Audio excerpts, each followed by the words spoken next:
بغض النظر عن الأحوال الاقتصادية السيئة، إلا أنه أكيد بيظل في كل دولة مجموعة من الشركات القوية يلي بتشق طريقها وبتستمر في نجاحها رغم كل الأزمات. معكم مستر نيو في فيديو جديد، واليوم رح نحكي عن أكبر شركة في كل دولة عربية. لكن قبل ما نبدأ اتأكد أنك مشترك في القناة وفعل جرس التنبيهات علشان كل الفيديوهات اللي جاي توصلك. طبعا قيمة أي شركة بيتم تحديدها من خلال القيمة السوقية، يعني بمعنى آخر كم بتسوى هاي الشركة في السوق. رقم 14، الجمهورية العربية السورية. طبعا بسبب الأحداث اللي صارت في سوريا في السنوات الماضية اقتصاد سوريا تراجع كثير للأسف، بس مع هيك بيظل في مجموعة من الشركات الكبيرة يلي أبرزها شركة سيرياتيل، وهي شركة اتصالات اتأسست في سنة 2000 وقدرت اليوم إنها توصل لأكثر من 7.5 مليون مشترك وأكثر من 2500 موظف. قيمة شركة سيرياتيل أكثر من 319 مليون دولار. رقم 13، دولة السودان. أكبر شركة في السودان هي شركة الاتصالات السودانية المعروفة باسم سوداتيل. تم تأسيسها في مدينة الخرطوم سنة 1993، وهي طبعا بتقدم مجموعة من الخدمات مثل أي شركة اتصالات. شركة سوداتيل فيها أكثر من 1000 موظف وقيمتها 454 مليون دولار. رقم 12، الجمهورية اللبنانية. لبنان بتمر اليوم بأحوال اقتصادية صعبة كثير، بس مع هيك فيها مجموعة كبيرة من الشركات العملاقة. أكبر شركة لبنانية هي شركة هولسيم لبنان، وهي عضو في شركة لافارج هولسيم السويسرية العملاقة. اتأسست في سنة 1929 وبتتخصص في صناعة مواد البناء، وبتتخصص برضو في إنتاج الإسمنت الأبيض والرمادي، وبتمتلك الشركة مجموعة كبيرة كثير من المصانع. اليوم هولسيم لبنان قيمتها أكثر من 605 مليون دولار. رقم 11، دولة فلسطين. فلسطين فيها مجموعة من الشركات الكبيرة، لكن أكبرها هي شركة الاتصالات الفلسطينية المعروفة باسم بالتيل. اتأسست في سنة 1995 في مدينة رام الله، وقدرت إنها تصير واحدة من أكبر شركات الاتصالات في المنطقة. لما تأسست الشركة كان 97% من الفلسطينيين ما عندهم تليفونات أصلا، لكن اليوم بيشترك فيها أكثر من 2 مليون مشترك وفيها أكثر من 3000 موظف. قيمة شركة بالتيل أكثر من 960 مليون دولار. رقم 10، الجمهورية التونسية. أكبر شركة في تونس هي شركة صنع المشروبات التونسية، واحدة من أكبر شركات المشروبات في الوطن العربي. اتأسست في سنة 1925 في فترة الاحتلال الفرنسي. الشركة بتنتج مجموعة كبيرة من المشروبات، أبرزها بيرة اسمها سيلتيا، بالإضافة إلى المشروبات الغازية والعصير والمياه المعدنية، وقيمتها السوقية أكثر من 1,170 مليون دولار. رقم 9، جمهورية مصر العربية. مصر بتمتلك مجموعة كبيرة كثير من الشركات العملاقة مثل السوادي الكهربائية وشركة طلعت مصطفى القابضة، لكن بتتفوق عليهم شركة الاتصالات المصرية المعروفة باسم وي. أقدم شركة معانا في الفيديو تم تأسيسها في سنة 1854، وكانت وقتها متخصصة في التلغراف. طبعا الشركة تطورت كثير لحد ما صار عندها اليوم 8.5 مليون مشترك و54 ألف موظف. قيمة شركة الاتصالات المصرية أكثر من 1.5 مليار دولار. رقم 8، الجمهورية العراقية.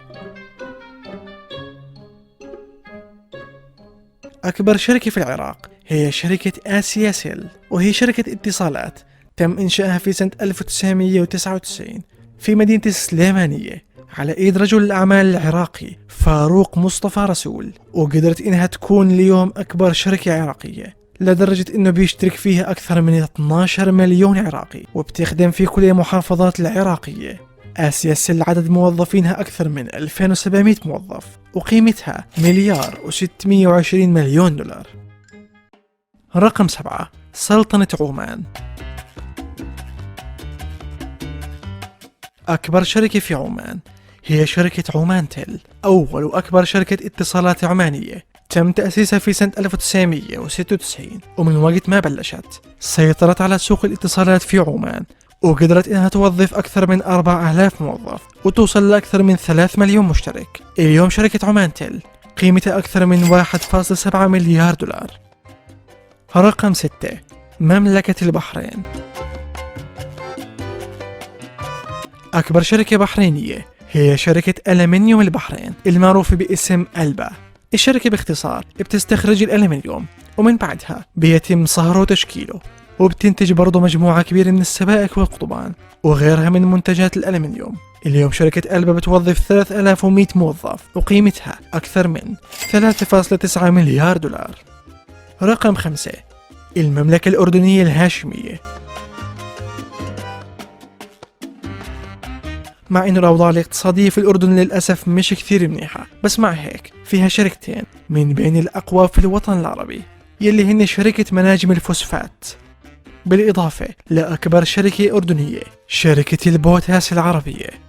تم تأسيسها في سنة 1956 وبتتخصص في إنتاج مجموعة كبيرة من منتجات البوتاسيوم يلي بيتم استخدامه بشكل كبير كثير في مجال الأسمدة. الشركة برضو بتشتغل في مجال التصنيع الزراعي وفي استخراج أملاح البحر الميت، وهي الشركة العربية الوحيدة المنتجة للبوتاس، وتعتبر ثامن أكبر منتج لهاي المادة في العالم، وقيمتها اليوم أكثر من 4.3 مليار دولار. رقم 4. المملكة المغربية. أكبر شركة في المغرب هي شركة الاتصالات المغربية. اتأسست في سنة 1999 وبتستحوذ على عالم الاتصالات في المغرب بشكل كامل، وبتخدم برضو في 10 دول إفريقية. شركة الاتصالات المغربية بتوظف اليوم أكثر من 11,000 موظف، وقيمتها السوقية أكثر من 9.1 مليار دولار. في المرتبة 3. دولة قطر. بلا شك الاقتصاد القطري يعتبر من بين الأقوى في العالم، مش بس بالوطن العربي. عشان هيك قطر فيها مجموعة من أكبر الشركات العربية مثل شركة أوريدو وشركة ناقلات وشركة بروة العقارية. لكن أكبر شركة قطرية هي شركة صناعات قطر. اتأسست في سنة 2003 وقدرت في أقل من 20 سنة إنها تكون من أكبر الشركات في العالم في مجال الصناعات الصلبة والأسمدة والبتروكيماويات والطاقة وغيرها مجالات ثانية. اليوم صناعات قطر بتوظف أكثر من 100,000 موظف، وقيمتها في السوق 33.6 مليار دولار. في المرتبة الثانية الإمارات العربية المتحدة. طبعا ما في داعي نحكي عن الاقتصاد الإماراتي يلي حاليا بينمو بشكل سريع كثير، فطبيعي انه يتواجد فيها مجموعة من أكبر الشركات في العالم.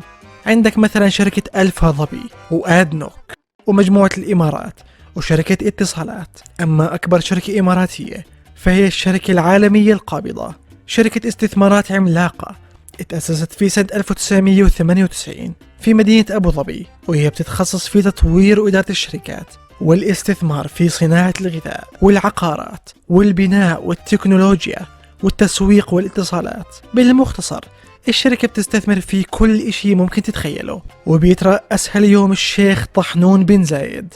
الشركة العالمية القابضة بتوظف 6500 موظف، وقيمتها أكثر من 178 مليار دولار. في المرتبة الأولى المملكة العربية السعودية.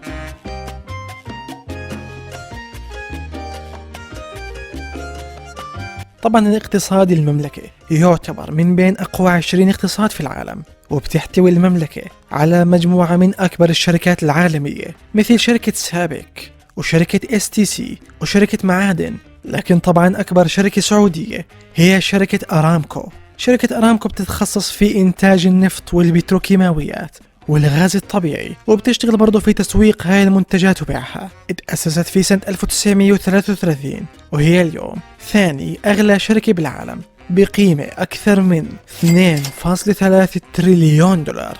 طبعا إذا كنت بتسأل مين الشركة رقم 1 فهي شركة أبل.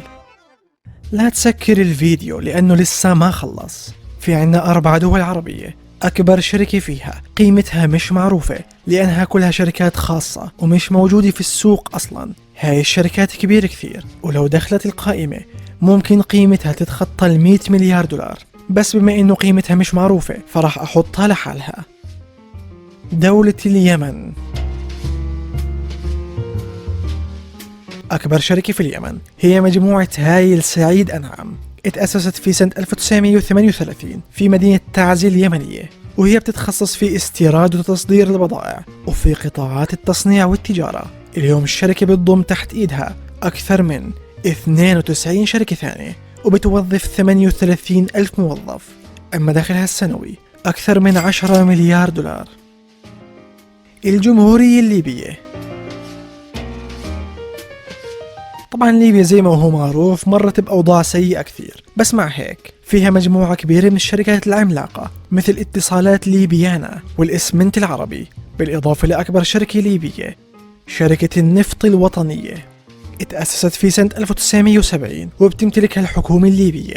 الشركة بتتخصص في مجال النفط والغاز، بتوظف أكثر من 65 ألف موظف. أما دخلها السنوي بيتخطى 20 مليار دولار. الجمهورية الجزائرية. أكبر شركة في الجزائر هي شركة سوناتراك، اتأسست في سنة 1963 وبتشتغل في استخراج واستكشاف ونقل وتكرير الموارد البترولية بالإضافة لتحلية مياه البحر.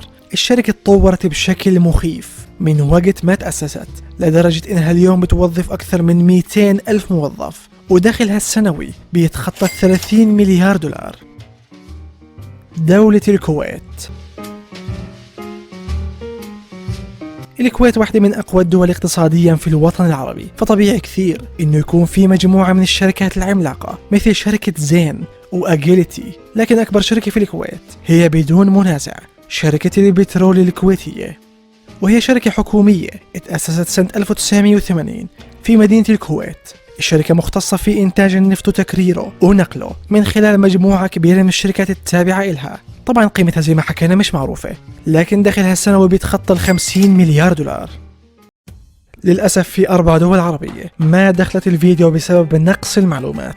هاي الدول هي الصومال وجزر القمر وجيبوتي وموريتانيا، فبعتذر من إخواننا في هاي الدول. وبيكون هيك وصلنا لختام الفيديو. إذا عجبك ما تنسى تحط لايك وتشترك في القناة، والسلام عليكم.